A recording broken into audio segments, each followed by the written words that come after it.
কঠিন বিপদে যদি একটি নাম ধরে মহান রব্বুল আলামিনকে ডাক দিতে পারেন, ইনশাআল্লাহ আপনার ডাকে মহান রব্বুল আলামিন অবশ্যই সাড়া দেবেন। ওই নামটা কি এবং এই তাসবিহ কী, এখনই আমি আপনাকে বলে দিচ্ছি। দেখুন ভাই, আপনি হন কিংবা আমি, আমাদের জীবনে অনেক সময় কষ্ট আসবে, অনেক সময় অন্ধকার আসবে, অনেক সময় বিপদ আসবে। যত বিপদ আসুক, যত অন্ধকার আসুক, যত কষ্ট হোক, আমাদেরকে আল্লাহ পাকের উপর ভরসা রাখতে হবে। এবং আমি যে তাসবিহ আপনাকে বলে দেব, এই তাসবিহ অধিক পরিমাণে আপনি পাঠ করবেন কঠিন বিপদের সময়। ইনশাআল্লাহ এই তাসবিহর বরকতে মহান রব্বুল আলামিন আপনার অন্ধকার জীবনকে আলোয় পরিণত করবেন, আপনার বিপদকে দূর করবেন।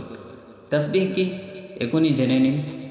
তাসবিহ হলো এত সহজ তাসবিহ যা সম্ভবত আপনিও জানেন, সকল মুসলমান জানেন, আমিও জানি, কিন্তু আমরা এই তাসবিহর উপর আমল করি না। এই তাসবিহ হলো হাসবুনাল্লাহু ওয়া নি'মাল ওয়াকিল, নি'মাল মাওলা ওয়া নি'মান নাসির। এই তাসবিহটি অধিক পরিমাণে আপনি পাঠ করবেন যখনই আপনার উপর কোনো বিপদ আসবে, কিংবা তো আপনি কোনো ধরনের কোনো পেরেশানিতে আছেন, কোনো টেনশনে আছেন, আপনার জীবন নিয়ে কোনো চিন্তায় আছেন, তখন এই তাসবিহ বেশি বেশি পাঠ করবেন।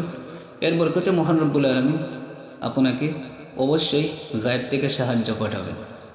আজকের এই ভিডিওটা আপনি বেশি বেশি শেয়ার করুন, যাতে করে সকল মানুষ জানতে পারে এবং এই আমলটা সকল মুসলমান করতে পারে। আসসালামু আলাইকুম ওয়া রাহমাতুল্লাহি ওয়া বারাকাতুহু।